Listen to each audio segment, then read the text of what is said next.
I'll take all 4. The voice didn't shout. It didn't need to. It landed like thunder in the middle of Ashridge Livestock Arena, cutting through the dust and the heavy drone of overhead fans. People turned. Heads snapped. The auctioneer blinked, his gavel frozen mid-air. For a long second, the only sound was the low whine of a cicada crawling through the rafters. At the edge of the bleachers stood Luke Rayner Boots, planted wide, hat low, one hand in his back pocket, the other raised slightly in the air. No one had seen him bid on anything in over a decade. Hell, no one had seen him speak more than 10 words in public since the flood. But there he was, claiming Lot 47, before anyone had decided if they even wanted to look at it. 4 horses stood motionless in the center of the ring. Each of their heads was covered by a burlap sack, rough and stained, with only 2 slits crudely cut for the eyes. No brands, no halters, no paperwork, no chip.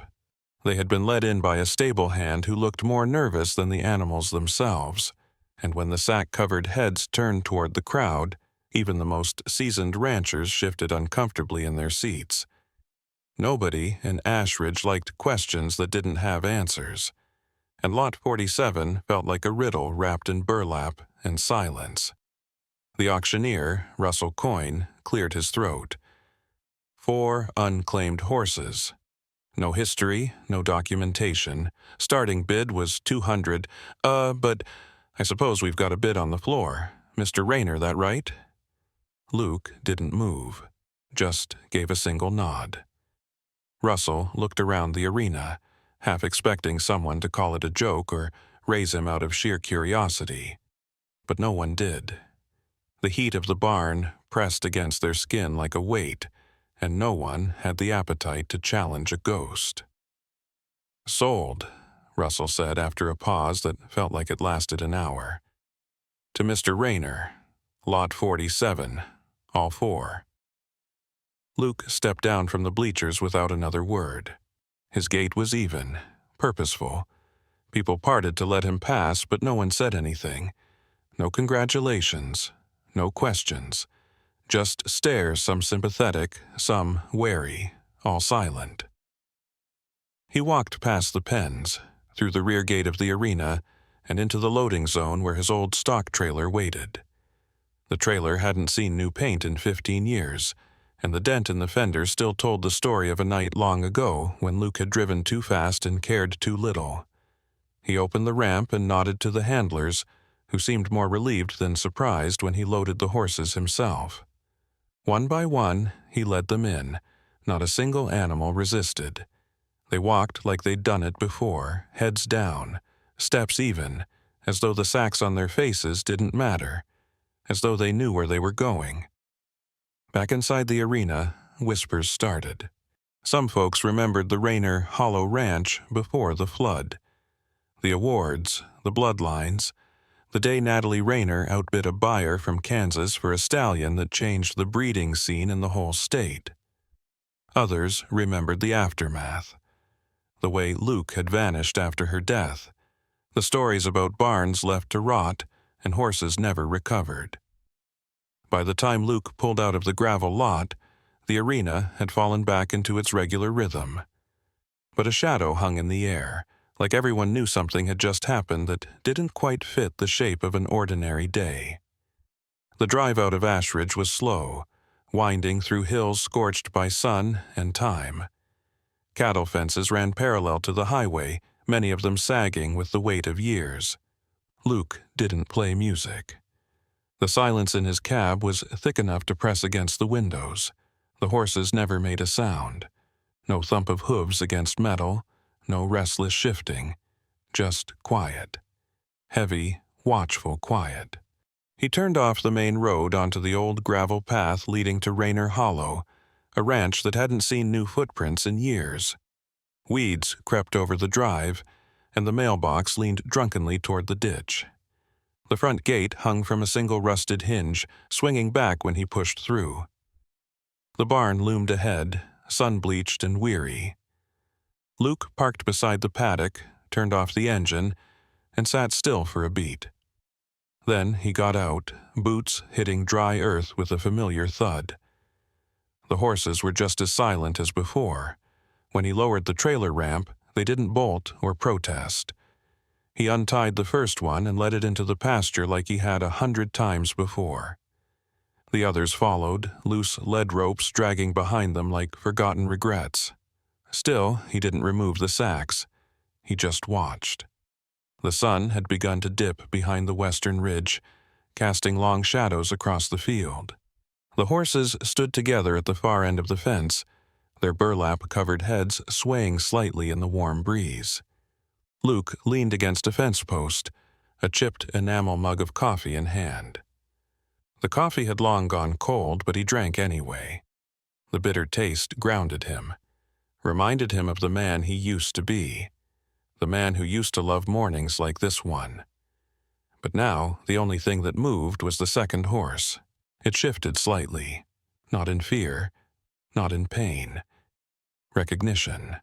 The way it turned its head, slow, measured, precise, it was a gesture he hadn't seen in years. A subtle quirk of curiosity and familiarity, the same movement Natalie used to laugh about. She said it looked like the horse was listening to secrets in the wind. Luke's stomach turned. He stepped forward, just one pace, and the horse's ears flicked in his direction, not flinching, not startled, waiting. His hand tightened around the mug. Something swelled in his chest, thick and heavy and full of splinters. He opened his mouth not to speak, but to breathe, and even that felt dangerous. He didn't say the name out loud, but in his head it rang like thunder against the silence. Sagefire.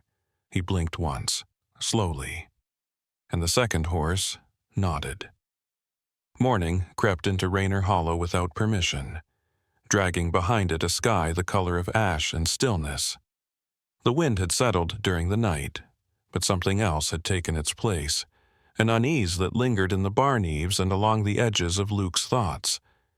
He stood on the porch with a thermos in one hand and a pair of weathered binoculars in the other, staring out across the field where the 4 masked horses stood exactly where he'd left them.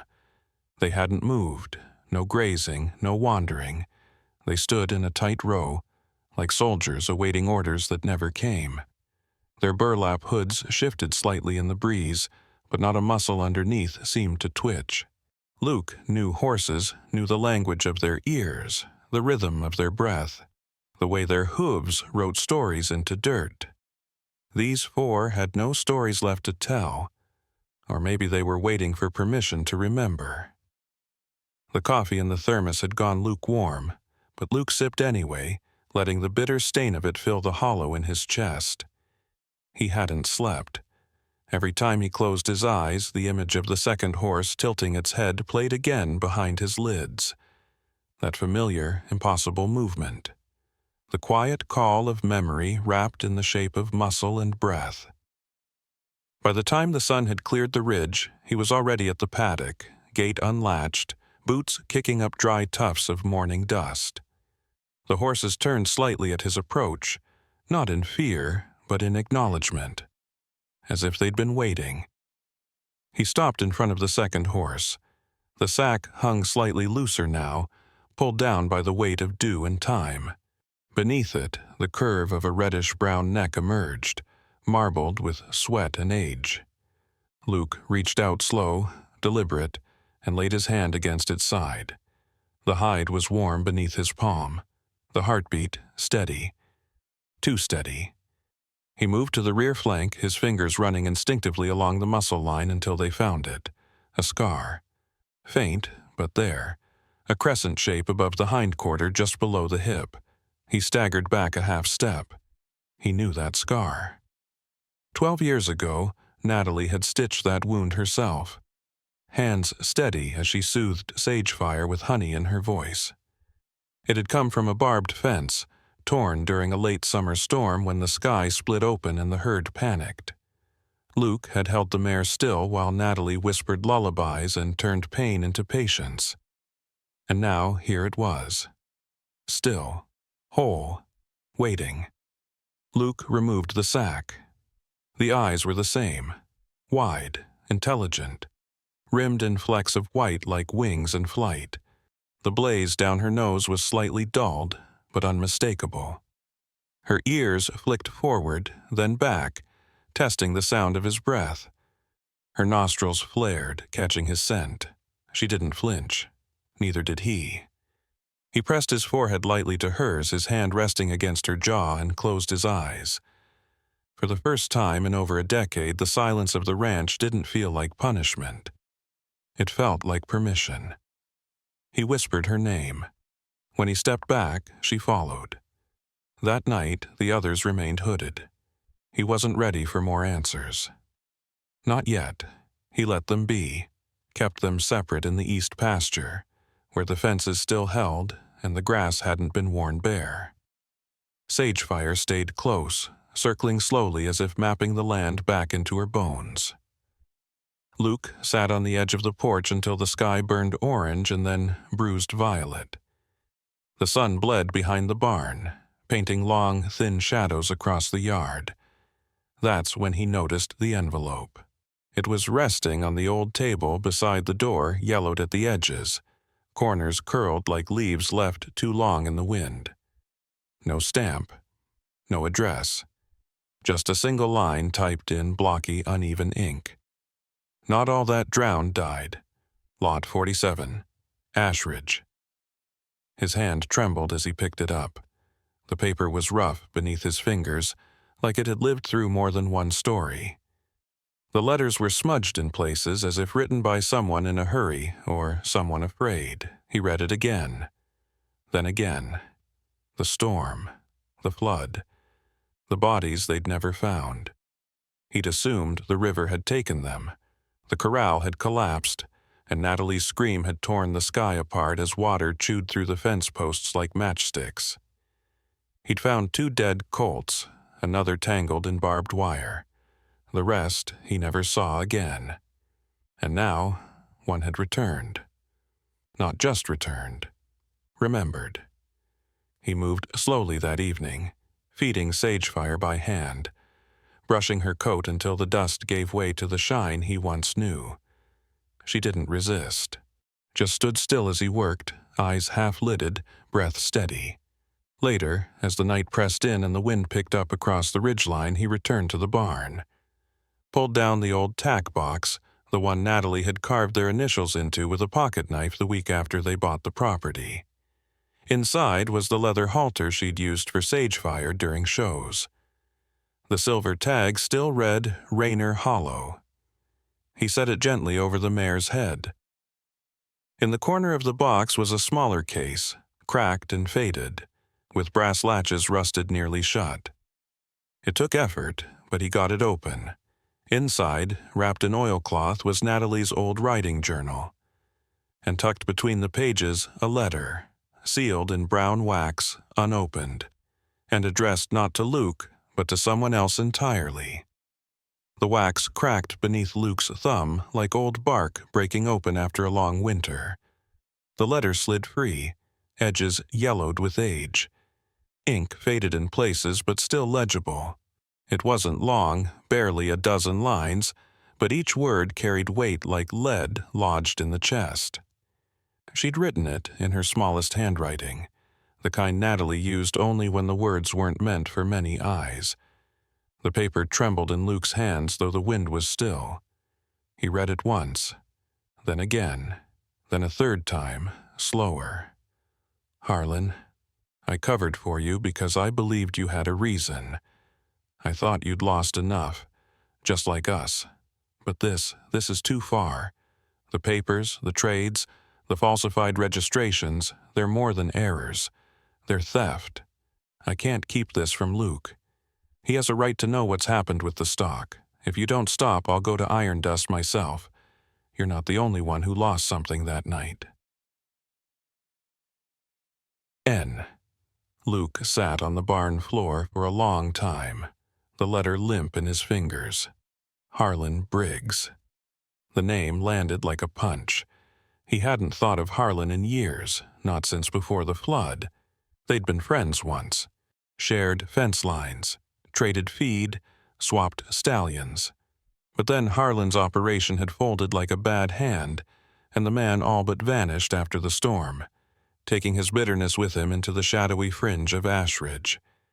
And now Natalie's words rose from the past like dust off a dry trail, sharp, undeniable. She'd known. She'd tried to stop it, and she'd never told him. In the days that followed, Luke moved differently, slower, heavily.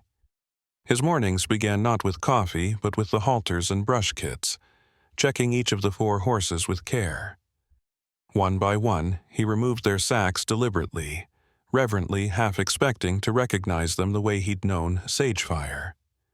And though none carried the same unmistakable spark, they moved like his horses once had. The turns of their heads, the way they stood quietly when he approached, the way they responded to subtle hand cues, the kind only Natalie had insisted they learn. By the 4th day, Luke knew. These weren't just strays. They were his, or had been.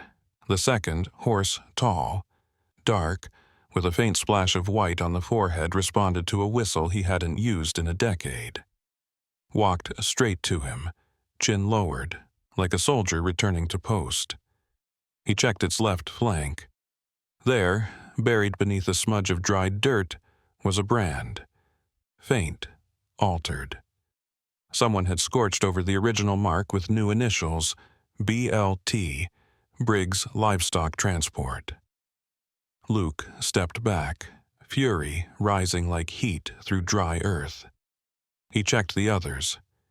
Each one bore similar brands, shallow and hurried, like someone was rushing to erase a past they couldn't fully hide. Natalie had been right. They'd been stolen not from stalls, but from the life they were born into. Their names scrubbed clean, their papers rewritten, their histories bent into saleable lies. And Harlon had been at the center of it. The journal confirmed it. Page after page of Natalie's careful notes tracking horses she suspected had been moved from auction to auction under false identities. Notes about missing foal records, handwriting comparisons on lineage certificates, scribbled maps that connected Iron Dust to Ashridge, to Red Mesa, even as far as Black Hollow. She hadn't just been building a letter. She'd been building a case, and she hadn't finished. That night, Luke returned to the barn with a lantern in one hand and Natalie's tack trunk in the other. He spread the papers out across the workbench beneath the flickering light, laying down a trail of truth one document at a time. There were receipts dated days after the flood sales that should have never existed, photos of horses marked with different names but identical markings, initials scrawled at the bottom of documents that all traced back to one source: Harlon Briggs. Luke sat on the bench as the lantern hissed beside him. He thought about the day Natalie died, how she'd insisted on checking the south fence despite the rising water, how she'd ridden out alone when he was still trying to secure the foals in the main barn, how she'd never come back. He thought about the broken gate, about the bent metal latch he'd found days later, twisted like it had been forced open. At the time, he'd blamed the storm. Now, he wasn't sure. He walked out to the pasture with Natalie's letter still in his pocket. The 4 horses stood together near the old watering trough, silent and still, eyes watching him in the dark. He stepped up to Sagefire, placed his hand on her neck, and whispered something only she and the ghosts could hear. "I should have looked harder." And still she didn't move. Only leaned into him slightly, like she understood what he hadn't known to ask. The past wasn't lost. It had just been waiting. The road to where Harlon Briggs had once kept his horses wasn't marked on any map anymore. Weeds had swallowed the mailbox, the paint on the fence long since peeled into gray shreds, and the trail beyond it looked less like a driveway than a scar carved into the land. Luke hadn't driven this way since before the flood, back when Harlan's operation was still upright, still respected, before everything turned into ash and memory. The truck bumped over uneven dirt, suspension groaning as tumbleweeds skittered across the front grille. A rusted gate hung crooked ahead, one chain looped but not locked. Beyond it, the barn sagged in on itself like a structure trying to forget its shape. Corrals once filled with movement now held only dust and silence. Luke pulled in and stepped out, boots sinking into soft earth. The air here felt different thin, heavy with things left unsaid for too long. Somewhere in the back stalls, a door creaked on its hinge. He followed the sound. The barn smelled like damp straw and old regret. It was colder than it should have been for midday, the kind of cold that came from rot. In the back corner, where hay used to be stacked 6 feet high, sat a man hunched over a workbench, back turned, shoulders narrow and sharp beneath a canvas shirt stained with grease and sweat. "Been a long time," Luke said, his voice low, flat. Harlon didn't flinch, just kept scraping something into a worn leather notebook. His beard had gone wild, patches of gray overtaking the black, and his hands moved like they didn't belong to him anymore. When he finally turned, his eyes weren't surprised. They looked like he'd been expecting Luke all along. "You still ride that mare?" he asked, not looking up. Luke didn't answer. The silence between them thickened, pressing into every corner of the barn. Harlon set the notebook down, slow and deliberate. "They weren't supposed to come back," he said finally, voice cracked like dry timber. "They were better off forgotten." Luke stepped closer. The dust curled around his boots like smoke. His eyes flicked across the room. Halters hung on pegs, old auction tags nailed to a board, feed charts scrawled in fading ink. In the center of the floor, a metal branding iron rested against a pile of scorched wood. "You branded over them," Luke said. Harlan's shoulders shifted, the slightest shrug. "I gave them new lives. You gave them new lies." Outside, the wind picked up, rattling the roof panels in a slow, metallic shudder. Something in Luke's chest pulled tight. Not anger, exactly, not grief either. Something quieter. Like all the parts of himself he'd buried with Natalie, rising to the surface in pieces too jagged to swallow. "She came to you," Luke said. "She wrote you, said she was going to come clean." Harlon looked down. "I know," he said. "She never told me. I told her not to." Lucan stared at him for a long time. There was no storm this time, no flood, no confusion to hide behind. Just the truth. Brittle and bare. "She died thinking she had to protect me." Harlan's jaw moved, but no words came. He stepped toward a shelf near the rear stall, pulled down a small tin box, and flipped it open. Inside were clippings, auction records, photos, even old registration papers, many of them forged, names crossed out and replaced in blocky handwriting. "I lost everything in that flood," Harlon said. "You had land, money, horses. I had debts. You think anyone would have cared if I went under? They were just animals to you. But to me, they were a second chance." Luke's breath caught. "You think stealing them gave you that right?" "I think you gave it to me," Harlon snapped. "When you left the gates open, when you stopped looking." Luke turned, jaw clenched. He remembered every moment of that storm, the chaos, the way the water tore through the fence line like it had teeth. He remembered Natalie's voice in the wind. He remembered the emptiness after. But more than anything, he remembered the stillness that followed. The stillness he never questioned. Until now.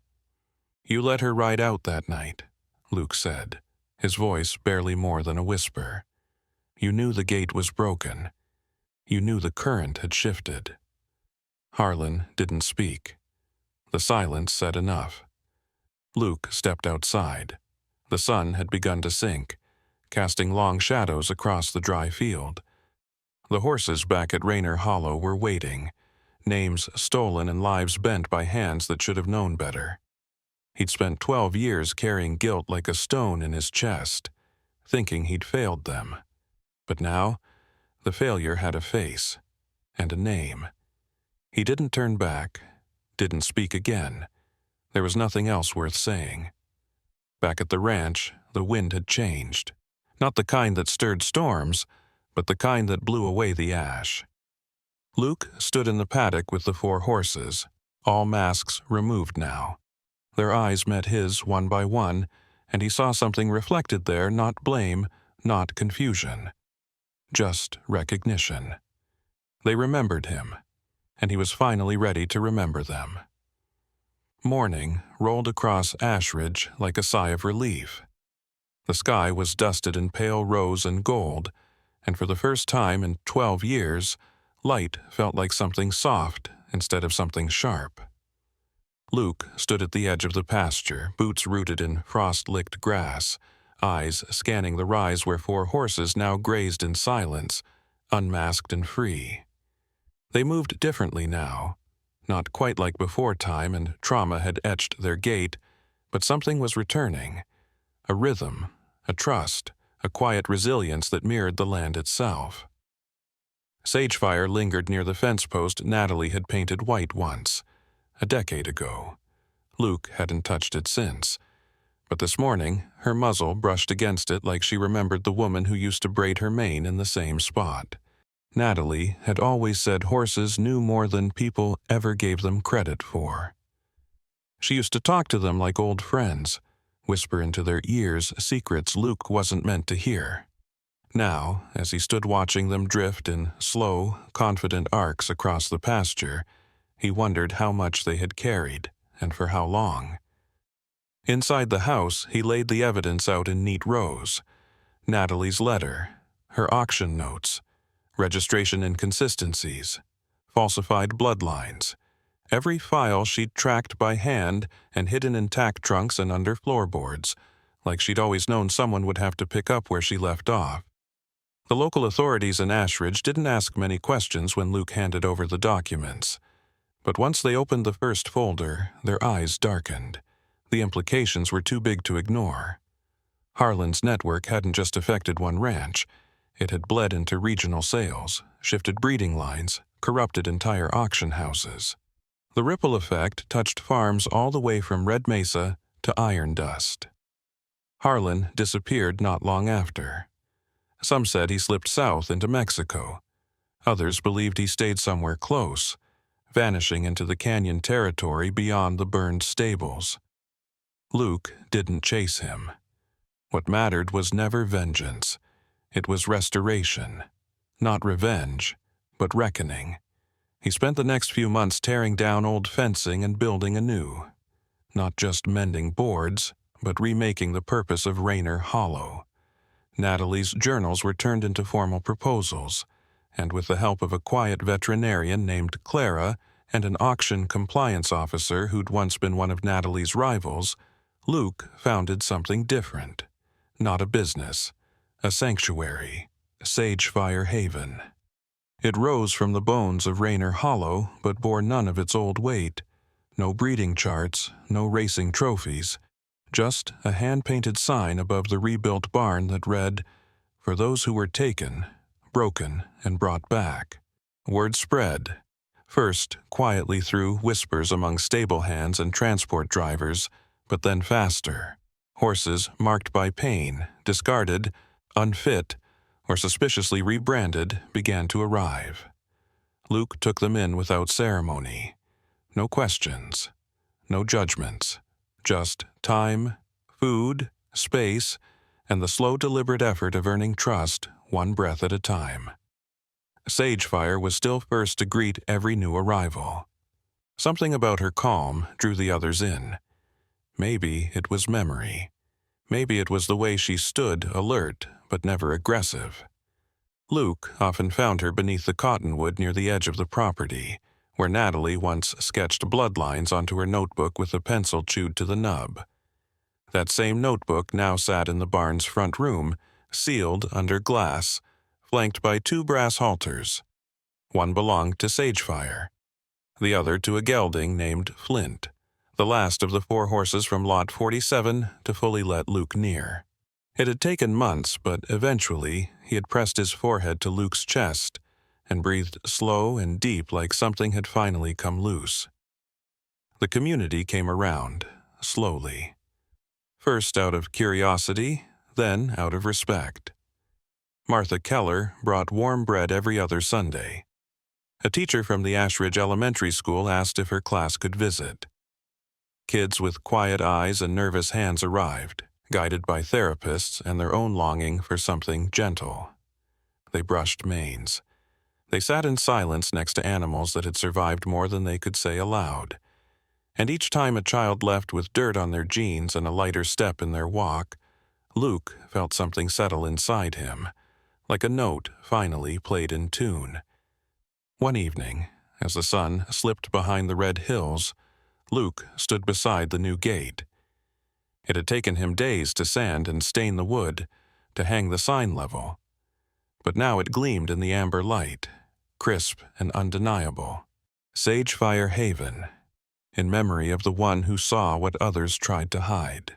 Behind him, the wind picked up, rustling the dry grass into low murmurs that sounded almost like her voice. He closed his eyes and let it carry through him. Natalie's laugh, the rhythm of hooves on clay, the quiet clip of rains in morning fog. Grief never really left. But neither did love. And as the four horses wandered the field, their silhouettes outlined by fading light, Luke understood. He hadn't just bought back ghosts. He'd brought them home.